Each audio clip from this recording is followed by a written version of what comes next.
தனியார் பள்ளிகளில் இனிமேல் நம்ம பிள்ளைங்க ₹1 கூட ஃபீஸ் கட்டாமல் படிக்கலாம். இதை நான் சொல்லலை, அரசாங்கம் சொல்லுது. ரைட் டு எஜுகேஷன் ஆக்ட் 2009 எல்லா தனியார் பள்ளிகளும் ப்ரைவேட் ஸ்கூல்ஸும் அவங்களுடைய அட்மிஷன்லேருந்து 25% எடுத்து ஒதுக்குறாங்க நம்ம பிள்ளைகள் ஃபீஸ் கட்டாமல் இங்கே படிக்கிறதுக்காக. இதுக்கு எப்படி அப்ளை பண்ணணும் அப்படிங்கிறதுக்கு முன்னாடி மே 20 இதுக்கான கடைசி தினம். அதுக்குள்ளே அப்ளை பண்ணிடணும் அப்படிங்கிறத எல்லா ஏழை பெற்றோர்களுக்கும் கொண்டு போய் சேருங்க.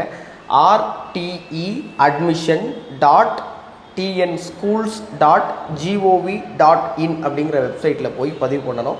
ஏதாவது சந்தேகம் இருந்தால் 144117 அப்படிங்கிற எண்ணுக்கு தொடர்பு கொள்ளலாம். இதெல்லாம் எங்களுக்கு அப்ளை பண்ண தெரியாதுங்க, எங்களுக்கு பெரிய கணினி அறிவுலாம் இல்லைங்கிற பெற்றோர் ஏதாவது ஒரு இ-சேவை மையம் போங்க, ஏதாவது ஒரு கம்ப்யூட்டர் சென்டர் போங்க, அங்கே இருக்கிறவங்களை உட்கார வச்சு அப்ளை பண்ணி தாங்கன்னு கேளுங்க.